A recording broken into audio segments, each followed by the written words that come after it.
sambatra ny olona izay tsy mandeha eo amin'ny fisainany ratsy fanahy ary tsy mijanona eo amin'ny lalàna falehan'ny mpanota ary tsy mipetraka eo amin'ny fipetrahan'ny mpaniratsira fa ny lalàny Jehovah ny sitrany, eny ny lalàny no saintsainy ny andro manalina. Dia tahaka ny hazo ambolena eo amoron'ny rano velona izy izay mamoa amin'ny fotoany, ny raviny tsy mba malazo ary ny asany rehetra dia ataony lavrary avokoa.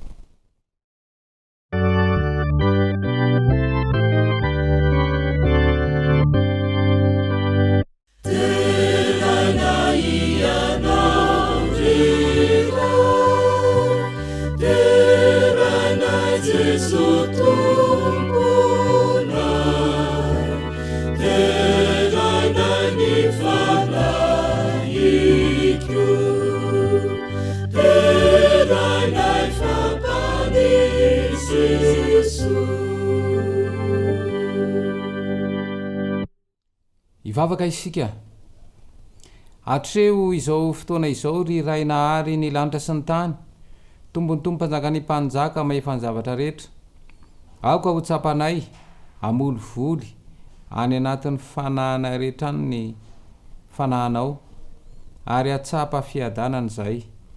rehefa avy mandre ny teninao. Tononona sy angatahana amin'ny anaranao Jesosy Kristy ny vavaka. Amen.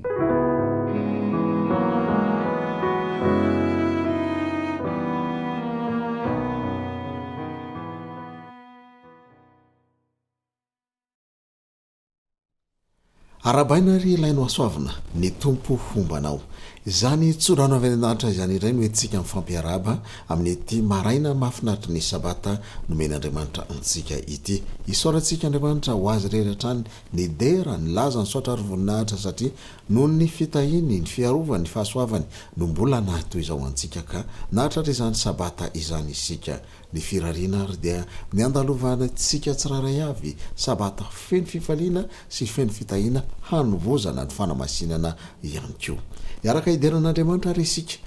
eto ampanomboana izao fotoana izao amin'ny laharan-kira 3:30 ny andininy voalohany sy ny andininy faharoa ary ny andininy fahatelo.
tonga eo amin'ny fotoana zay amakina ny ten'andriamanitra isika raisiny baibolinao ao amin'ny jakoba toko voalohany ka ny andininy faharoambyroapolo jakoba toko voalohany andininy faharoambyroapolo ary ao amin'ny zakaria toko faefatra ka ny andininy fahaenina jakoba toko voalohany ny andininy faharoambyroapolo vakitsika amin'ny anaran'i jesosy ny teny fa aoka ho mpakatony teny ianareo fa aza-piaino fotsiny ihany ka mamitaka ny tenanareo. Zakaria toko faefatra ka ny andininy fahaenina Zakaria toko faefatra ny andininy fahaenina dia namaly izy ka nanao tamiko hoe izao ny tenin'i Jehova amin'ny Zerobabela tsy amikery na mimpatanjahana fa amin'ny fanahiko hoy Jehova tompony maro ho tahinany ny teny ahasoantsika tsiraray avy.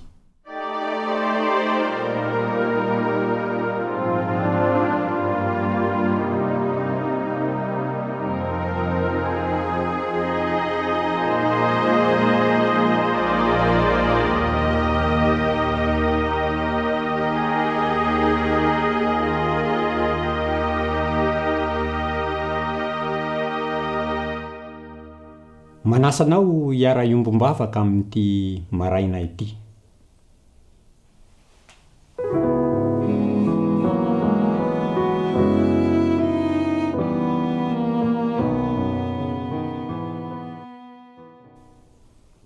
Andriamanitra raisy zanakary fanahy masina, atolotra ianao ny dera ny laza ary ny voninahitra efa anao hatramin'ny taloha izany mandraka ankehitriny ary ho mandrakizay angatahanay kosa ny famindram-po sy famelan-keloka amin'ny mahampanotanay dia iovy amin'ny rano Jesosy Kristy izahay ho afa-pahotana sy ho vavela heloka ka ho vita fihavanana aminao. Azonay antoko izany famelan-keloka izany dia angatahanay ihany koa ny fanahy masina izay tena ilainay hanome fahendrenanay ho mpampianatra anay hampiainanay fifoazana sy fanavaozana ary ahatonga anay andeha amita ny iraka izay napetraka ao amin'ny fiangonana. Ankehitriny izahay dia mivavaka aminao manokana ho an'ny rafitra tanan-tohatra misy izao fiangonana advantista mitandrana ny andro fahafito izao. Meo ny fanahin'ny fahendreny izy ireo ary hitarika ny fiangonana amita zany iraka izany hanafaingana ny fiverenanao eny amin'ny ranon'ny lanitra Jesosy Kristy. Mivavaka ihany koa izahay ho an'ny fahefana ara-panjakana manomboka any amin'ny faratampony ka hatrary amin'ny fotony indrindra mba homenao fahasalamana, hery sy tanjaka, fahendrena avy amin'ny fanahy masina azahoany mamita ampahamarinana zany adidy masina izany. Mivavaka izahay ho an'ny mpitondra hafatra amin'ity maraina ity, homeo azy ny fanahinao ary ampiteny azy ianao ka ho fantsona ampita ny hafatra ho tonga any amin'ny fosy fanahin'ny tsirairay avy izany hafatra izany. Misaotra anao zay tompo fa mbola tsy diso anjara amin'ny fiainona ny hafatrao, ny mandray anjara amin'izany fanompona masina izany. Misaotra anao fa namaly vavaka ianao ary misaotra indrindra tompo fa mbola hitahy anay ianao. Tononona sy angatahana amin'ny anaran'i Jesosy Kristy irery ihany ny vavaka.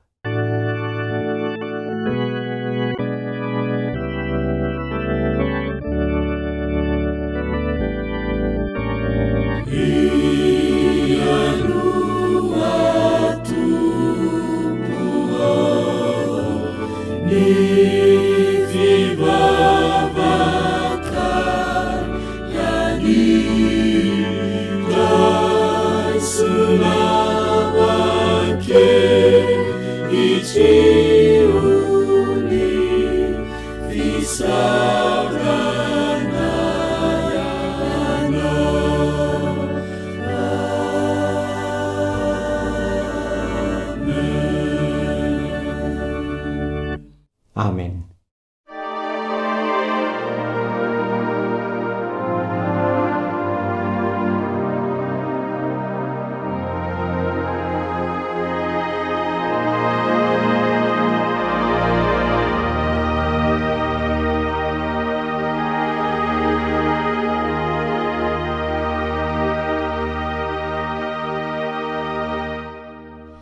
amin'ny fanompoam-pivavahana mikasika ny fanatitra sy ny ampavolony sika kehitriny ka omena minitra vitsy ianao anomanana an'izany aorinan'izay dia hivavaka mangina isika.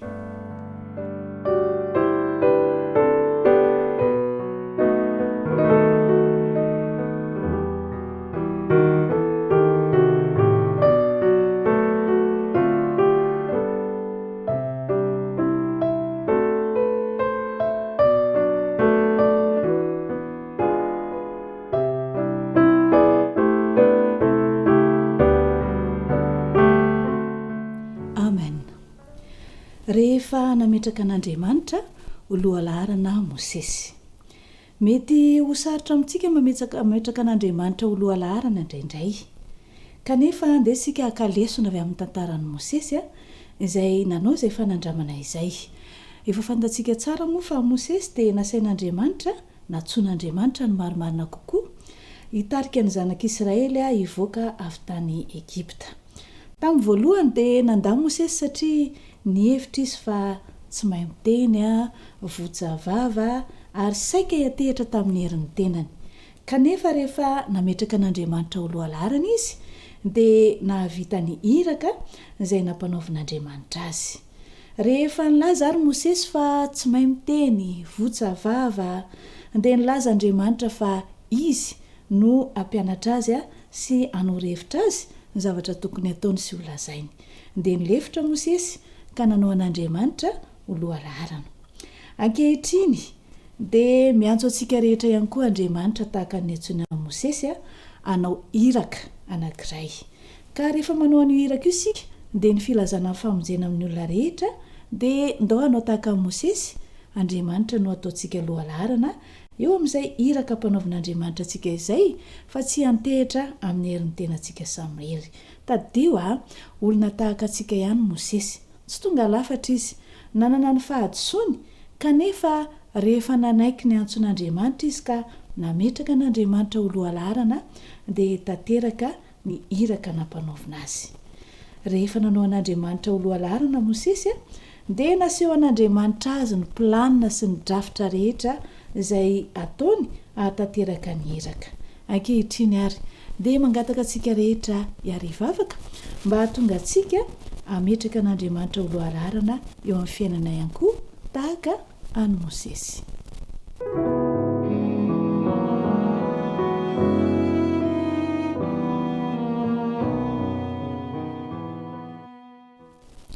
Rainay izay any an-danitra,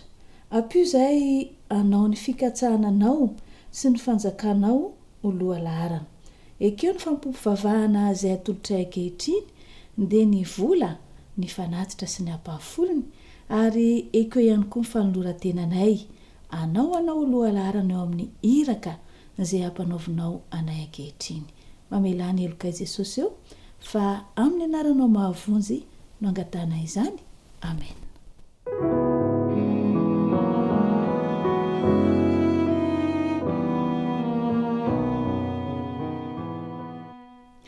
Feokirary no ndeha ho renesitsika eo ampanatazana ny fanatitra sy ny ampahafolony.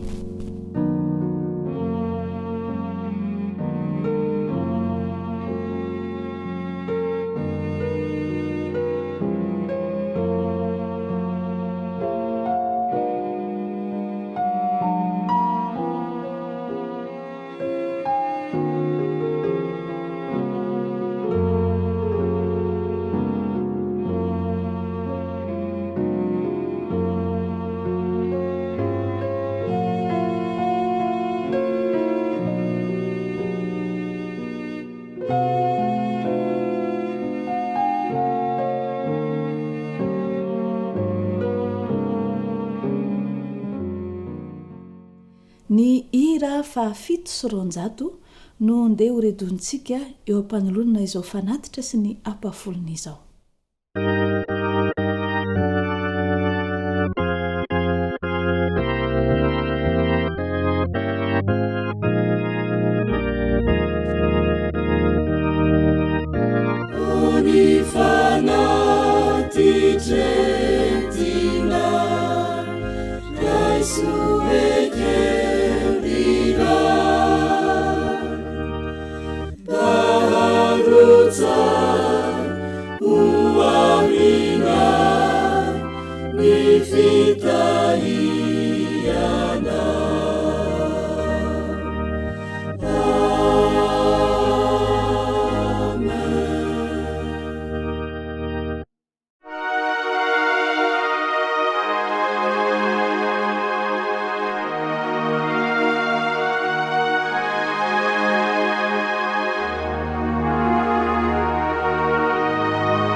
Finaritra indray raka izy malala isany miarabantsika tratra izao sabata izao alohan'ny andraisantsika tantara anankiray nampitondraina ny lohateny hoe tsy fankatoavana voalohany tsy fankatoavana faharoa tsy fankatoavana be deabe dia manasantsika ary andeha hiaraka iredina ilay hira mahafinaritra nampitondraina ny lohateny hoe oramamy asaina ny ankizy rehetra hitsangana ary hiaraka hira maredina ity hira ity.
Mikarakara fety ty efa kaiky tokoa moa dia tonga ny taomba avao inona moa ny efa vita ay le fanomezana efa ny finosina izy menosoa ay andraso aloha aprimiko ao anaty tiroaro mihitsy le zavatra efa nikarakarainy iny andraso aloha sao dia kitikitihany zazy ary na ihany azany avoaka sy ampidirineny ao anatin'ny tiroaran'ny armoara io ay ve minosoa fa hoana anao iny dry za mba nampeneny eny ka efa avy nanampiany ianao teo efa niara-namono an'ilay kadongy antsika fa efa ampy aloha zay dana aloha ky milalao zany veneny ka zaky mba teanao eno dana aloha milalao dana zanako milalao fa avy eo indray tsika manao zavatra hafa zany dana aloha dana fa tamy eo neny atsononeny ianao rehefa avy eo vitandray aloha iny oy afiry ary zao oy ay efa lera fandehanako any an-tsena oy saina saika adiniko oy andraso aloha atsony minosoa fa tena izy no asiako manao an'le zavatra ao an-dakozia ao minosoa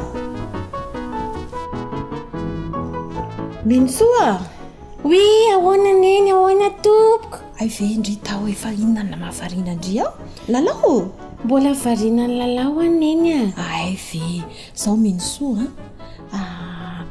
ka izao efa lera tokony andehanako any an-tsena fa nefa n'le sakafo karakaraina mbola misimisy ihany sady tsika ange androany misy vahiny mba fantatrao koa iza vahintsika iza neny dada fara neny fara dia ny kizy miaraka amin'ny sakafo amintsika zareo dia ho avy daholo zany kozay sy kozinako kely rehetra zay fa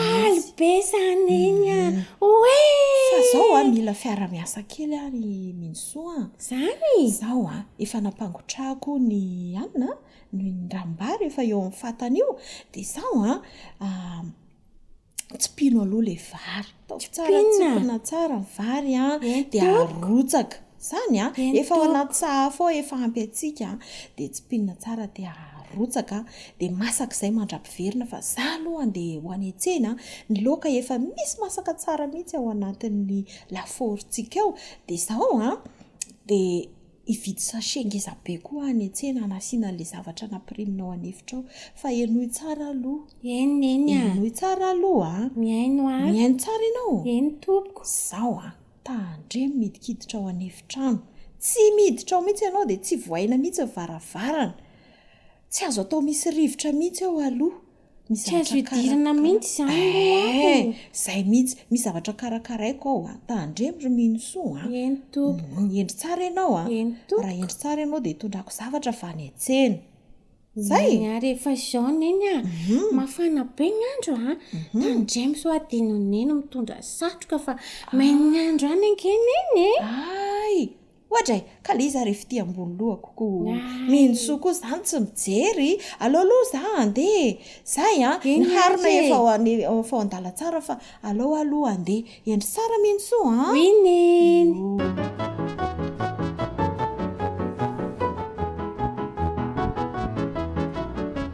fa inona ihany aza ny zavatra mikonokonoana neny ao anefitrano tena mahagagana mihitsy isan'andro izy dia miantso ana foana rehefa anao zavatra hoe Minsoa avy aloha aty fa anao zavatra avy zaapio fa androanina eny tena tsy miantso mihitsy ina reny ao anefitrano ao hoe andeha hitsipina an'ilay vary aloha dia manokona an'ilay vary aloha za so efa mangotra koa ny rano dia rehefa vita zay dia tsikiloviko kely ny ao anatin'ny efitranao inona ny karakaraineny ao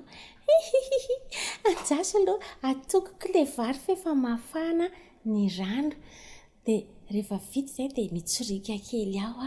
hoay oka aloha fa ny sary bakoly koa adiniko avilo raisiko ianao dia apetraka eto fa hanokom-bary vetivety lasa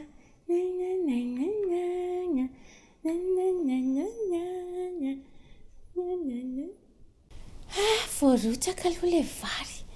fa dahoakina aloha hitsofoka ato amin'ny efitrano roneny ato fa hitako ny efitra zaho tsy vahako varavarakely io fa ampiretiko aloha ny jiro oka aloha ampiretiko ny jiro oka aloha jereko aiza moa zany ilay jiro teo ampiretiko aloha ny jiro zay tsy nyrehatra ilay jiro fa tsy maninona ka drasondray aloha vahako fotsiny ilan'ilay varavarakely fotsiny ataoko misokasoka kely varavarakely io vahako kely fotsiny varavarakely zay sokatra ny ilany io en'ilay tiroara andraso aloha za anatiny ao dia jereko ina zavatra konokononana eny tao amin'io tiroara io ay sokafako aloha io amin'ny tiroara voalohany ity zany le fanomezana ny fonosina isineny ity tsy izy mihitsy io andraso ato amin'ity tiroara faharoa ity indray io amin'izay draso aloha jerena tsara ka sarotra sokafana koa izy zany zay fa ny sokatra hoay maty amaro le izy kay tsy nisy fanomezana fotsiny fa kay le kapoaka fononana ny tato jerenge feno be le trano mivoaka dôly bety azao tsy nakatoa voalohany tsy nakatoa faharoa tsy nakatoa be dia be jere voaka dôly izany ny anampiditra ny tiato indray re jere tsy mety mihitsy le izy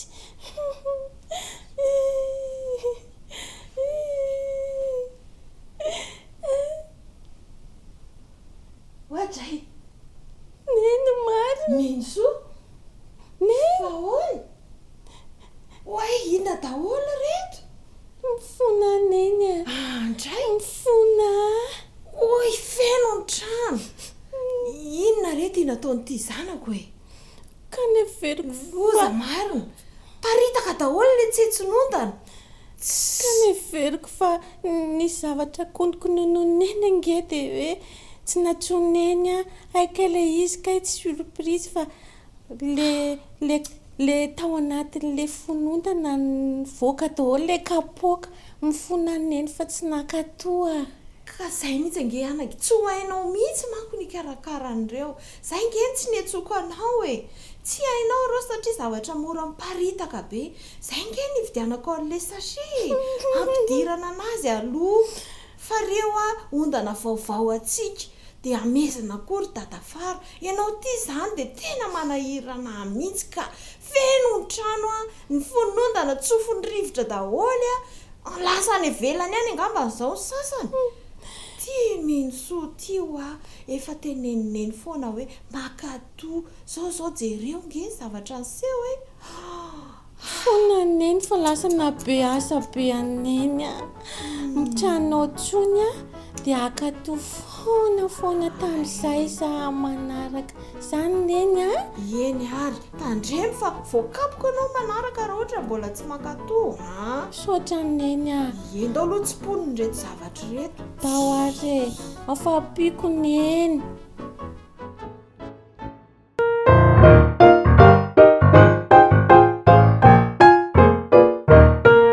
rakizy malala ry tanorana makoisany irin'andriamanitra raha hitoetra mifankatoavana isika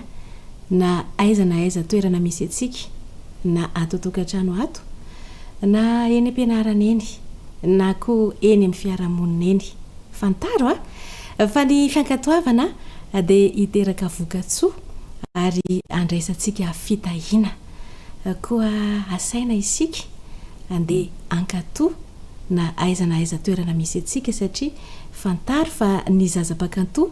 ny tanora-pakatoa no andova ihany koa ny fiainana mandrakizay nda hiaraka iombam-bavaka tsika amaranana izao toriteny ho an'ny ankizy sy ny tanora izao vavaka isika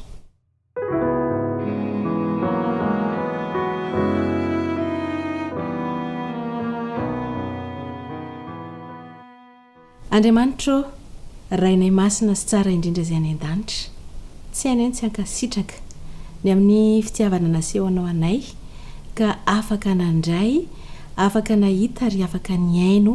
ny toriteny ho an'ny ankizy zahay tamin'ny ity maraina ity mamelany tsy famendray anay ankizy rehetra tamin'ny lasanay izay tsy nankatoavanay anao tsy nankatoavanay ny mpanabe tsy nankatoavanay ny ray aman-drenina ihany koa amin'ny sosisa izao dia irina indrindra ny fananao masina mba ho mpampianatra hanoro lalana ka engane ka ho ankizy sy tanora ankatoy izahay eo amin'ny fiainanay rehetra amin'ny anaran'i Jesosy no anononana izany vavaka izany amen.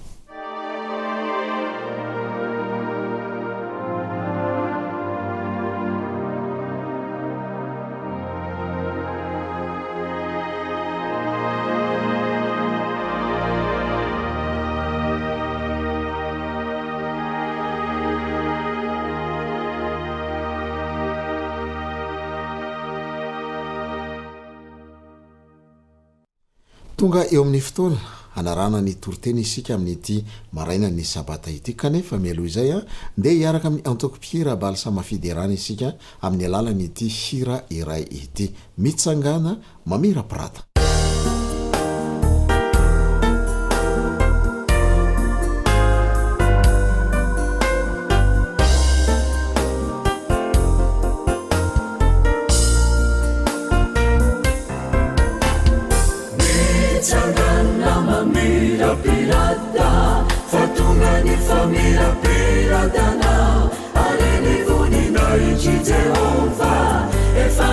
Sakamina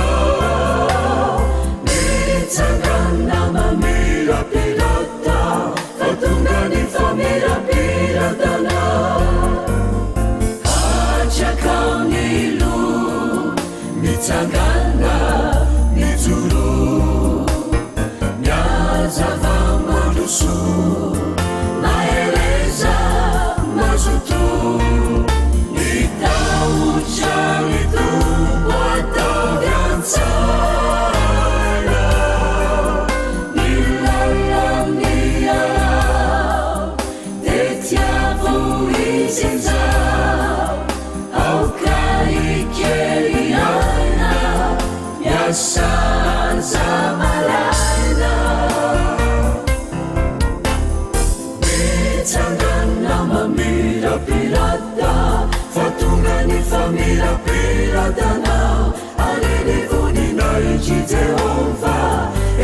miposakaminao mitsangana mamirapirata fatonga ny famirapiratana atsakaonilo mitsangana mijoro miazava maloso mahereza mazoto nitaotranitombo atavyantsana nilalamiao tetiavo isinzao aukaikeliana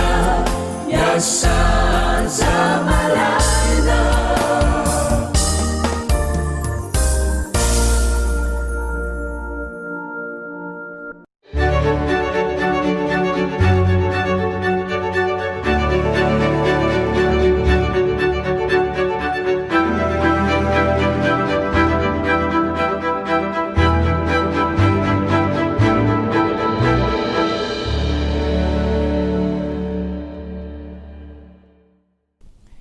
isaorana manokana ilay iray nahary ny lanitra sy ny tany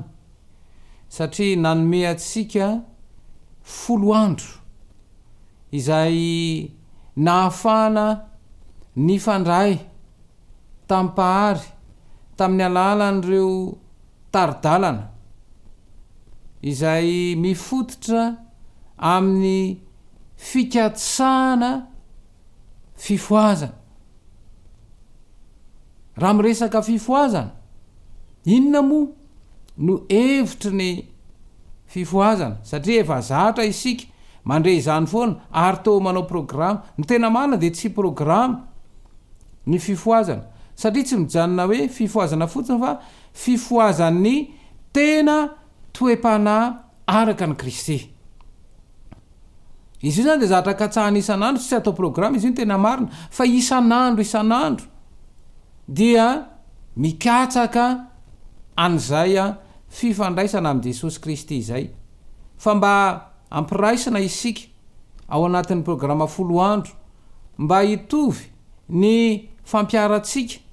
sy ny fomba iainantsika amin'izany fiainana ara-panahy izany ny fifoazana dia midika fa misy fanavaozana ny toe-panahy izay efa maty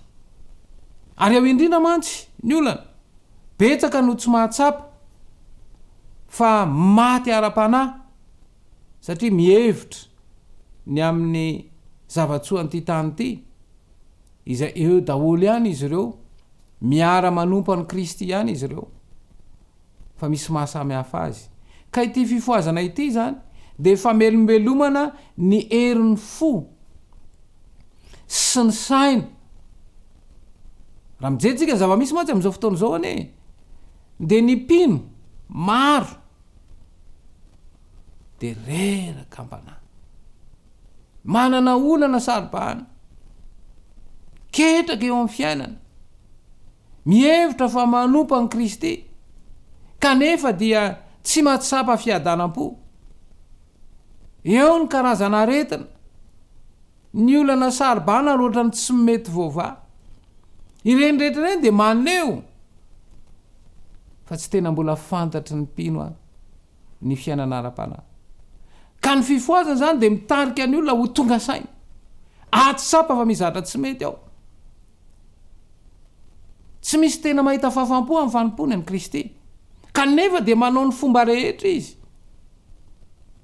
anompona azy ary eo indrindra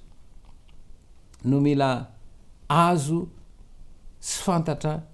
ny hevitra ity teny izay ambara ao amin'ny Romanina 9 Romanina 9 vakitsika ny andininy 5 Romanina 9 vakitsika ny andininy 5 dia zao vaky ny teny fa izay araky ny nofo dia mihevitra ny zavatry ny nofo fa izay araky ny fanahy kosa dia mihevitra izay zavatry ny fanahy mamaritra ny kristianina zany ho vondrona roa io teny io dia misy zany ny kristianina tena ara-panahy fa misy ny kristianina ara-nofo. Raha raisina ny famaritana ny ara-panahy dia izao, ny ara-panahy dia mitady ny fifandraisana tanteraka amin'i Jesosy Kristy. Ary zay mahatonga Kristy miteny hoe tomoera amiko ianareo, fa tsy afaka manao na inona nina raha misaraka amiko.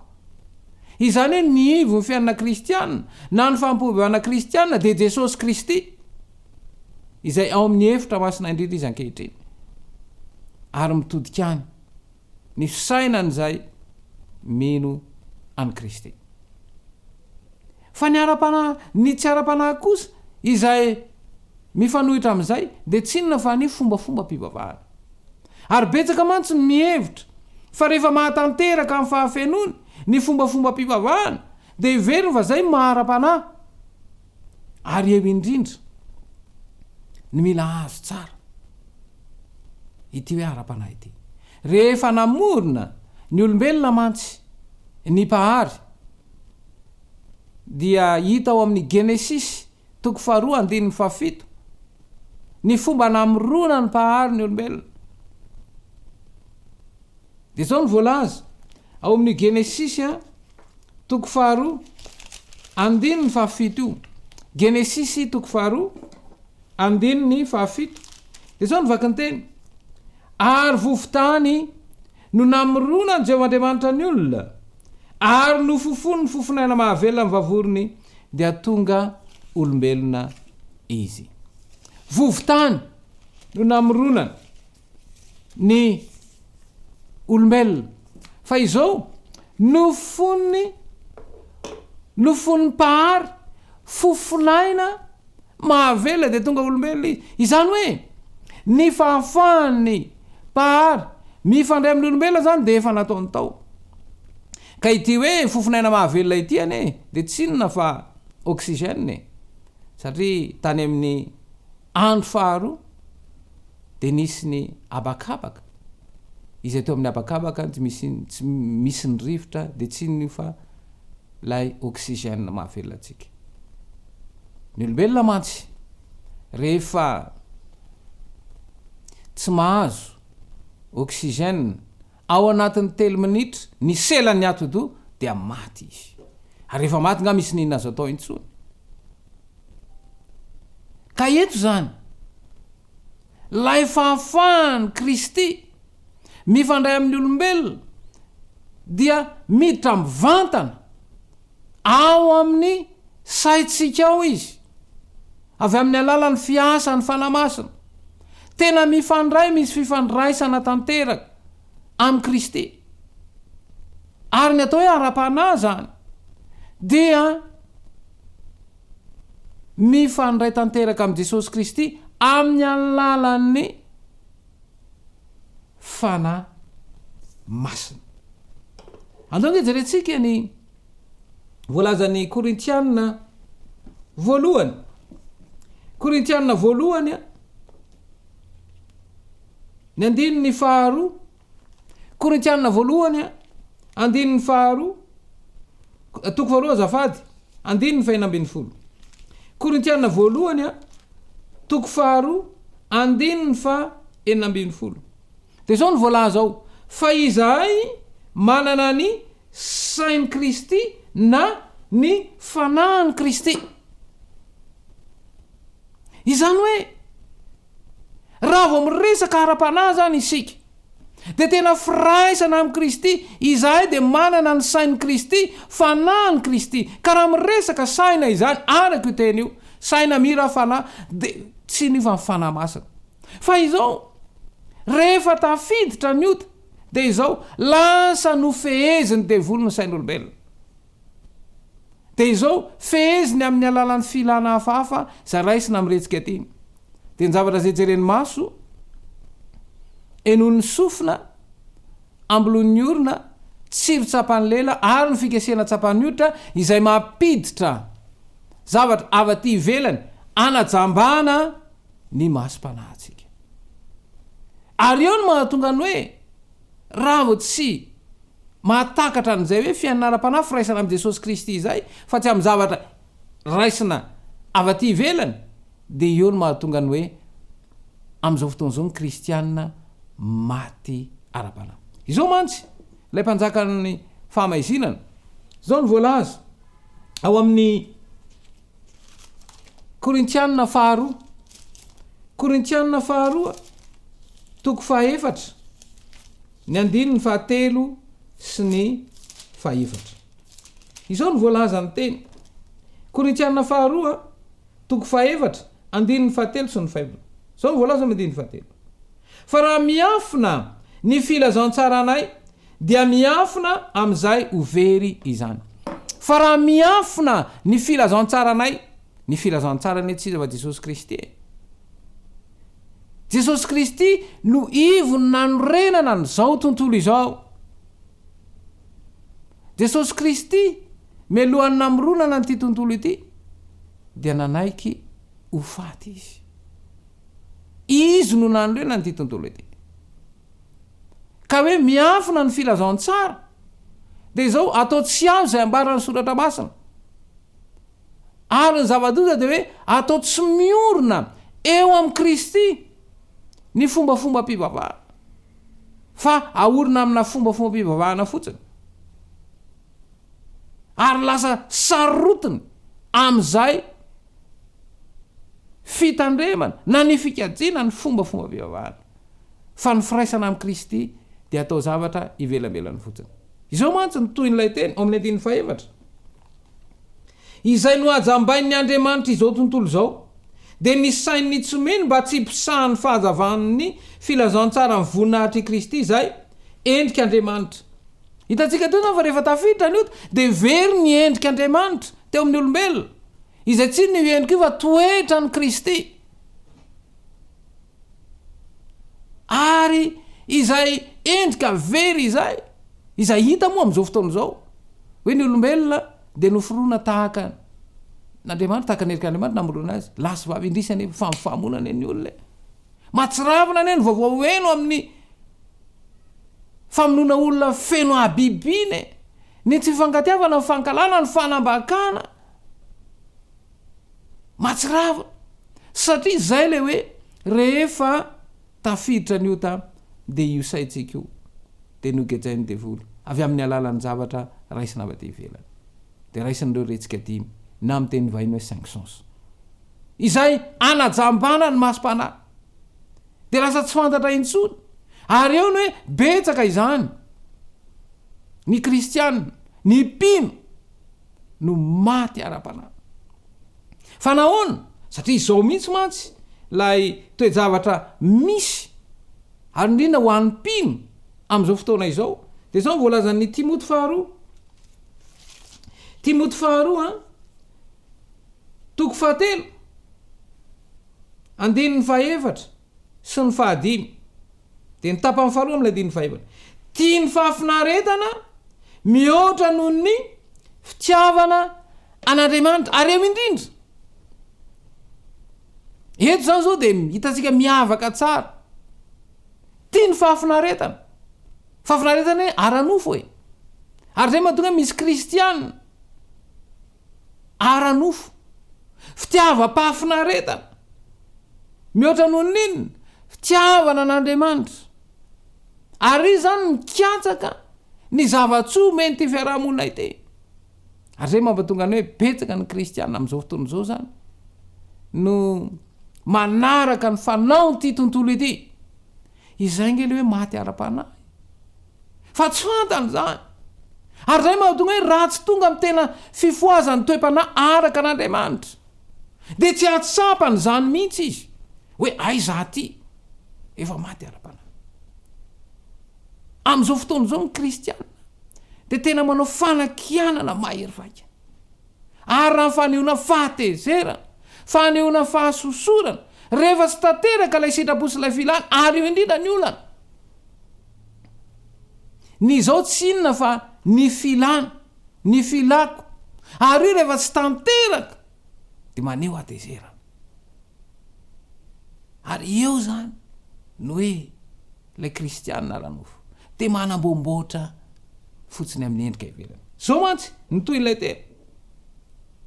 ao amin'ny 15 amin'ilay Timoty 2:3 teo 15 manana ny endriky ny toe-panahy araka an'Andriamanitra nefa nandany herina la hoe endriky ny toe-panahy araka an'Andriamanitra dia izao manambomboatra fihetsika maneho alemem-panahy ivelambelan'ny fotsiny fa rehefa tonga amin'ny toerana izay mahatezitra hafa mihitsy ny fanehoan'ny fahatezerana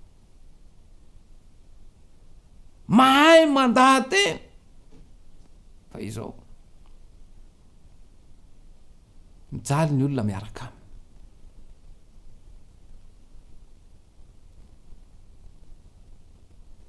aminy ny zavatra rehetra sainy atao ao amin'ny fiangonana dia ataony avokoa izao mantsy ny fitaky ny devoly dia izao ny fitaky ny devoly ataovy daholo ny fombafomba-pivavahana rehetra izay asaina ataonao fa izao aza tolotra an' Jesosy ny fonao andengaka sary an-tsaina kelitsika araka ny ambaramatio manao hoe raha eo ampanaovana fanatitra ianao no mahatsapa fa manana lahelo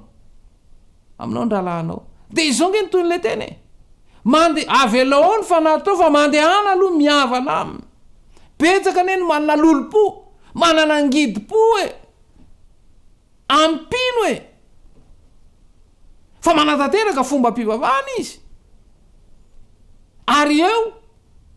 no hoe betsaka ny maty ara-panahy fa tsy fantany zay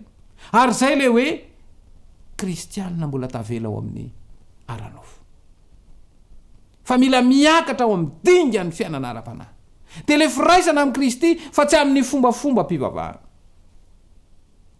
izay betsaka ny sarotiny amin'ny fomba raha vao sy tanteraka kely zao dia fa ampahatezerana mihitsy no itenenana andren'olona ireny tadedio la miteny Kristy hoe anaka atolory andro fonao ny fifoazana dia mitarika ny olona voalohany indrindra ho tonga saina atsapa ay ty zavatra ataoko ty endrika ivelany fotsiny maneho alemem-panahy ivelambelany fotsiny manolotra zavatra ho any mandra ity manolotra ity ane ka zao za manolotra fa izao aty apôsiko aty nge misy roa alina fa ny zavatra omeko ary zato za ve malotra ny malotra dia zao tahaka nyty vehivavy mpitondra tena nanaty fanatitra fa iny vola zay nomeny iny iny sisany tany aminy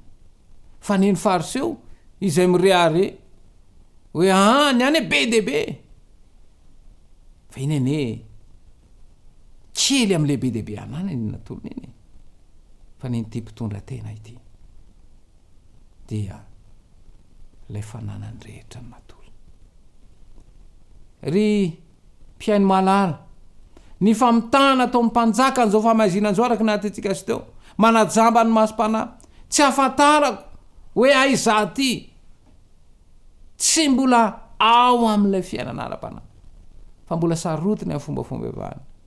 dia eo lay mampiavaka ny hoe misy ny kristianina tena ara-panahy fa misy ny kristianina mbola mijanona eo amin'ny aranofo miantso Jesosy ary araky ny ambaran'ny Jaona 9:9-10 raha manajamba ny manajamba ny masom-panahy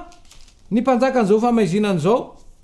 dia zao kosa ny ambaran'ny Jaona 9:12 ary Jesosy nyteny tamin'ny olona ndraika nanao hoe izao ny fahazavany zao tontolo izao izay manaraka tsy mba dia maizina fa anana ny fahazavanainy lay mpanjakan'izao tolo zao mpanjakan'izao famaizina zao mamitaka fa izao kosa tonga Jesosy nanazavany saina ary tiany ampifantoka any satria raky Jesosy koa fa rehefa tafiditra ny eo dia ngejay ny devoly ny saina ary ao ny ady ny tena ady ane ny ady ny tsara sy ndaty dia ao amin'io fomba fisainana io fodim-pisainana ny otany dia tsy na fa fodim-pisainana tsy ankato fa tonga kosa Kristy maty tamin'ny ota nanaiko ho faty izy ary ny tena kristianina marina izany dia mila tonga amin'ny tena fivampo marina nahazo an'ilay fo vaovao izay nomeny jesosy ahafahany miasa ao anaty ka izao ny vanim-potoana misy atsika izany dia mitaky fahazavan-tsaina lala amin'ny fomba ahoana ary ny azahoana an'izany raha tonga teto ambony ty tany ity jesosy dia izao nanambary izy araky ny Lioka 2:13 tsy ho avy antso ny marina aho fa ny mpanota mba hibebaka tsy misy marina na dia iray ary fa samy mpanota avokoa fa fanamarina tena ny betsaka ary io fanamarina tena io ny zava-doza satria ny olona manamary tena tsy tonga amin'ny tena fibebahana marina fa nahatongavan'i Jesosy voalohany dia hitondra ny vahaolana ny amin'ny ota sy ny fahotana dia ho tonga amin'ny fibebahana maro ka izao ny olona raha te ho ara-panahy marina dia voalohany indrindra aloha miala amin'ny fahotana ny elokareo no hevitra mampisaraka anareo amin'Andriamanitra ary tonga Jesosy ho vahaolana ka ny fiainana ara-panahy voalohany indrindra aloha zany dia voalohany indrindra ny fahatsapana fa mpanota ary mitady an'ilay vahaolana dia Jesosy Kristy izy ny vahaolana ny mpanota tsisy vahaolana hoentin'ny mpanota tsy misy ezaka ataon'ny mpanota fa ny ezaka izay ataony dia ny mampifantoka ny fijeriny ray manontolo ao amin'ny Kristy izay vahaolana ao zany ny azahoana hery ao no ahafahana ho tonga amin'ny tena ara-panahy marina fa raha vitanao daholo ny fombafomba-pivavahana rehetra tsy ahatonga ny olona anankiray ho ara-panahy zay raha sy tanteraka amin'ny firaisana amin'i Jesosy Kristy izay voalohany indrindra namela heloka ary zay nahatonga aloha hoe manana ny endriky ny toe-panaraka nefa mandany heriny dia le fibebahany io hery io hibebaka ny io laha afanto hoe ay tsy mety natao ka ahoana ny atongavana amin'izany tena fibebahana marina izany dia asa ny fanahy izy io araky ny ambaran'ny Jaona 5:12 Jaona 5:15 dia zao mivaky ny teny ary raha tonga izy dia ampiaiky izao tontolo zao n'inona ny fahotana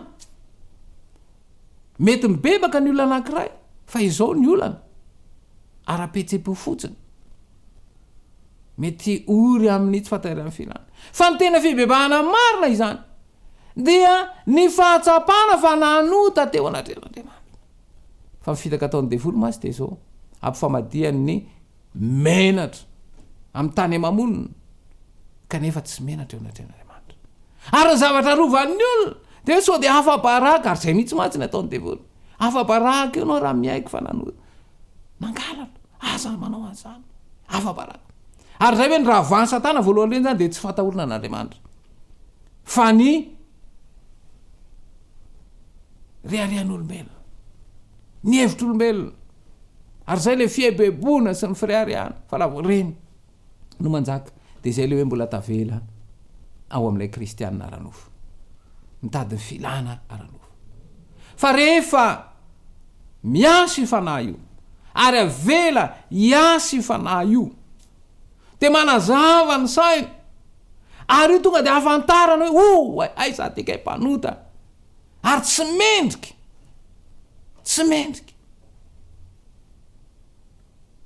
ary io rehefa tonga io fahazavan-tsaina omeny fanahy afantarany fahotana io dia afaka manonona amin'ny masom-bovahany rehefa miasa zany fanahy dia afaka miteny tena nangalatra jangajanga rehefa malala ny fifoazana maro dia mitarika ny olona anankiray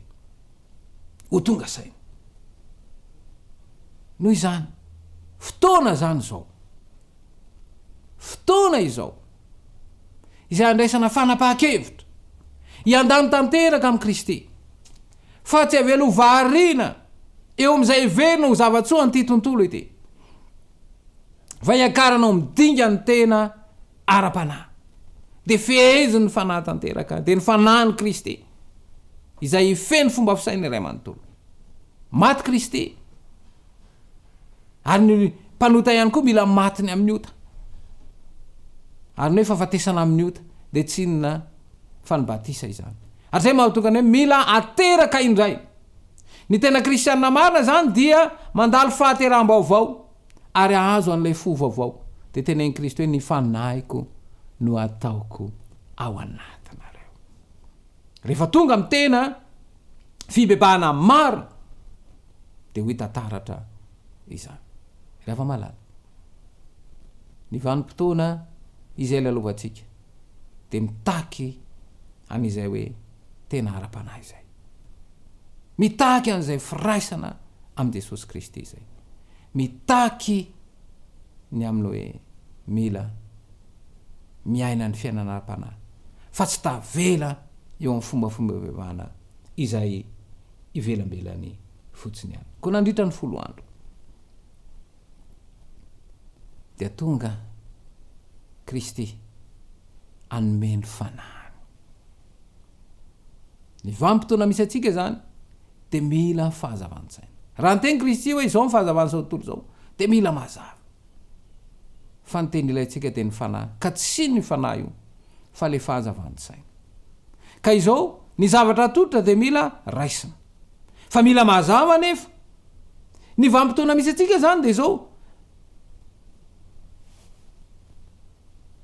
zavatra anankiray de mila mazava tsara aloha fa rehefa mazava tsara vo afaka raisina fa mifitaka atao n'ity tontolo ity mantsy de zavatra maikamaika tady dio ny fanahy tsy azonao anatin'ny zavatra mirotoroto ka zao ny tontolo misy atsika ny fiainantsika am'izao de rotoroto satria araka namparatsika tany am-pendohana izany fa raha voaresaka saina de ny retsika iray manontolo amin'ny teny vahiny de hoe système nerveux izay mibaiko izay ao lay fohy be iasan'ny fanahy de ao amin'ny atodohantsika ao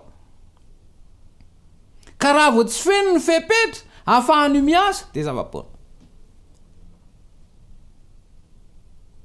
betsaka ny kristiana mamaka baiboly mianatra lesona manao mofinaina mamaky an'ireny boky maro samihafa ireny izay ahafana fandray amin'Andriamanitra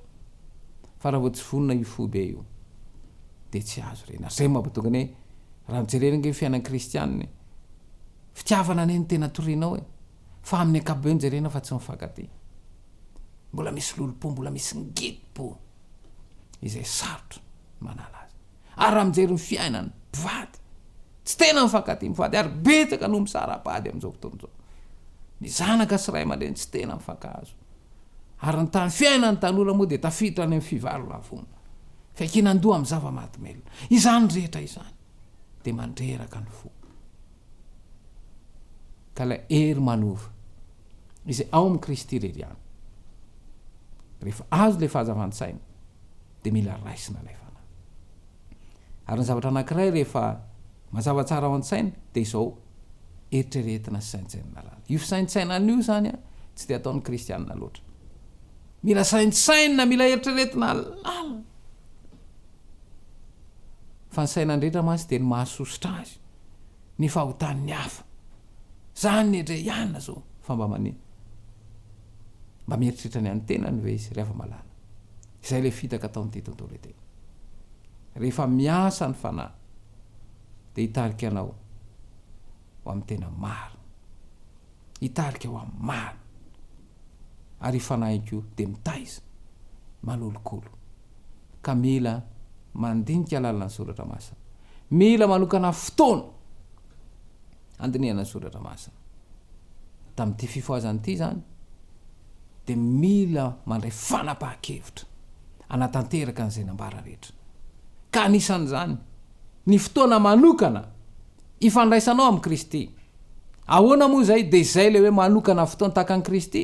ny fo maraina alina koa izy ary rehefa vita ny zavatra nataony dia nitokana tany an-tany foana ny hevitra hoe nitokana tany an-tany foana de zao miala amin'ny hery miasa mangina na ny antsoina hoe influence tsika masy de miaina ao anatin'ny tontolo tononoko amin'ny teny vahiny izy monde d'influence zavatra manintona misarika ary zao zany a raha vo zavatra tsy mahasarika de tsy raharainy olona fa voasarika fotsiny eo fa inona ny azo voaray zay tratran'zay ery miasa mankinana influence zay fotsiny fa pokatiny ao anaty ary tsy misy heviny fa rehefa afaka io zavatra manitony io de gaky ny inona rany zavatra teo ary zay le fitaka ataon'ity tontolo te fa am Kristy kosa ny fifoazana de miainga avy ao anaty fanavaozana saintsaina lamina ka izao tsy de mahazatra atsika loatra ny manao an'izay fisaintsainan'izay fa rehefa mandray ny teny ianao de dinio saintsaina eritrereto lamina ary rehefa manao an'izay fisaintsainan'izay am'izay fotoan'izay de azo an'le fahazavan-tsaina am'izay ary rehefa mahazo an'le fahazavan-tsaina eo vao mandray fanapaha-kevitra io zany ty tontolo ty manao fanapaha-kevitra maikamaika fotsiny ny asan'ny fanahy mila tsy zavatra maikamaika fa mila mandinika tsara io mantsy afahany de volo mamitaka atao zavatra maimaika de tsy ianao tsy afaka mijery tsara iny ohatra rehefa mividy zavatra ohatra tsara io sady miresaka be le olona de ianao koa tsy manam-potoana andiniana izy de azonao le tonga any trano ianao vao mijery tsara ohay fa nanina ary any vidy an'ity satria tsy avela andinika ary zay ty ny tontolo misy atsika ity tonoiny io amin'ny teny anglisy aminao speed tsy afahanao mandinika tsara mampiasa n'lay fahazavan-tsaina ary eo no mila azo mila fantatra lay fiasan'ny fanahy ary io fiasan'ny fanahy io rehefa miasa io fanahy io dia atonga ny olona afantatra ny tena zava-panamarina atonga ny tsiraray avy afantatra ny sitrapony Kristy ary rehefa fantatra izay sitrapony Kristy izay no mitarika ny fanavaozana eo amin'ny olona anankiray tahaka n'ity zanakadala ity rehefa nandeha nandany arena ny libana anao ny fiainana rehetra de izao tsy nanana intsony izy rehefa vita ny daholo ny adalana rehetra lany ny fananana de lasa niasa tany amin'ny fiompiana-kisoa ary teo amin'ny fotoana zay nandehanany andeha anome sakafo ny kisoa no nenjery izy ary rehefa nenjera de nitrotrongotrongo teo amo reo kisoa teo izy vo tonga saina hoay ty za any an-tranony raiko na de ny mpanompo aratsy zao ny fiainana ody a tonga saina fa tsy nety lay fiainana mila mibebaka mila tonga amin'ny fibebahana maro ka rehefa tonga amin'ny fibebahana maro am'izay fotoan'izay vo tonga amin'ny fibebaham-po-maro ka rehefa nanao ny dingan'ny fanandramana manapa-kevitra ary rehefa manapa-kevitra dia ho tonga amin'ny faharesen-dahatra ary rehefa resy lahatra am'izay vo isan'ny fiovana rehefa malala miantso anao Jesosy mba andray lay fanomezana de ny fanahy lay fahazavan-tsaina ary an'olo tena tanteraka ho azy ary rehefa manolo tena de hitombo ao amin'ny Kristy ka ny fitombona ao amin'ny Kristy de io lay fanavaozana ny fifoazana izany de arahana fanavaozana misy fandraisana fanapaha-kevitra inona ny fanapaha-kevitra raisinao fa mila mandray fanapaha-kevitra ianao iandany tanteraka amin'ny Kristy iantoraka tanteraka amin'ny Kristy ka manomboka izao ny zavatra rehetra tsy mampitodika eo amin'ny Jesosy na ny filma zay jerena na ny gadokira na ny fihetsika rehetra ny fombafomba rehetra tsy mampitodika eo amin'ny Jesosy de alaviry ary mila miala am'izay mila manana fiainam-baovao izay ahafahan'ny fanahy miasa ka ny fanahy masina de tsy mitoetra amin'ny fahalotony tsy mitoetra ao anatin'ny fikorotanana fa ao anatin'ny firindrana sy ny filaminana ary ny fahadiovana ary mila ihany koa sakafo zay ilainy io retsika io satria raha ny manome zavatra manimba ny retsika de tsy ho ara-pananaovinanaoviana noho izany ny fiainana ara-panahy zany de mikolokolo tanteraka andre zavatra satria raha miteny ny sotra masina tiavany Jehovahandriamanitra ao amin'inona fonao rehetra mifanaritra am'sainao rehetra ary amin'ny herinao rehetra mombanao ray manontolo fa tsy hoe ara-panahy nefany a mihinana zavatra zay tsy manimba ny retsika manimba ny fahasalamana tsy ho ara-pananaovinanaoviana zany misy fepetra izany ny atonga ny olam-panahy misy fanapahakevitra tsy maintsy raisina ary tamin'ity 10 andro ity de ninono fanandray fanapahakevitra ianao ikatsaka tanteraka ny erin'ny fanahy manova ary isy fiovana tanteraka eo amin'ny fiainana isy fiovana tanteraka voalohandrina any amin'ny tokantrano mianao misy tsirairay avy ny fifandraisanareo mivady ny fifandraisan'ny ray aman-dreny sy ny zanaka ny fifandraisan'ny mpiray-tam-po ary isy akony zay any amin'ny fiangonana zay misy anao misy akony zay any amin'ny fiarahamonina zay misy anao zay matsinambaran'i Jesosy hoe ny vo no amantarana azy ary hitantaratra any amin'ny fiainana ka ity 10 andro ity izay nandalovany tsirairay avy nandraisan'ny fanapahakevitra dia ahitana ny voninahitry Kristy afantarana fa velo Kristy ary mbola miany ny fiainana raha nyteny indro izao momba anareo mandrakariva lay amin'ny alalan'ny fanahiny zany andefa ny fanahiny izy lay fahazavan-tsaina afana miaina araky ny sitrapony Kristy afana miaina araky ny taridalana izay omeny Kristy miantso anao Jesosy mba anolo tena tanteraka miantso anao Jesosy mba hatonga anao afantatra ny sitrapony miantso anao Jesosy mba iandany tanteraka aminy ka metraka ny fiainanao feno ho aminy ny tompony ampitoetra ny teny ao anatinao ka hitondra fifoazana ho anao sy ny ankonanao amen.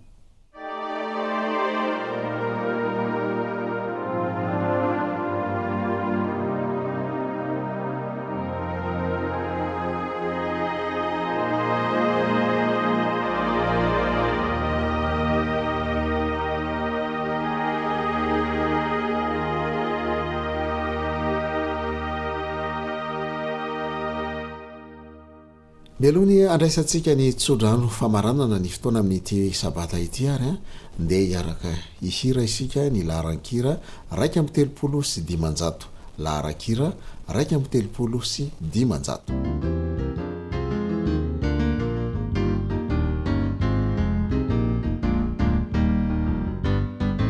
aza manina o mifoaza efakaikile Jesu mirasaina ifampilaza fa efakaikile Jesu azavarina na beaina efakaikile Jesu azasundrina na imaina fa efakaikile Jesu omiumanayana itenaziza kahasangatureni maso fa indro ny panjakana kahasangatu avony maso indro ny panjakana omiumanayana itenaziza omiumanayana itenaziza kahasangatureni maso fa indro ny panjakana kahasangatu avony maso indro ny panjakana omiumanayana itenaziza omafayana rely tompo miandry ny olona zavaboary miara-misento e avy fangana leana omafayana rely tompo miandry ny olona zavaboary miara-misento e avy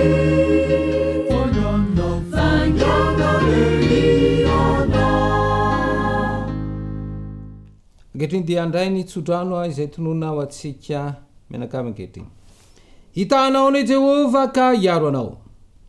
Hampamirapiratra ny tavany aminao ane Jehova ka mindra fo aminao.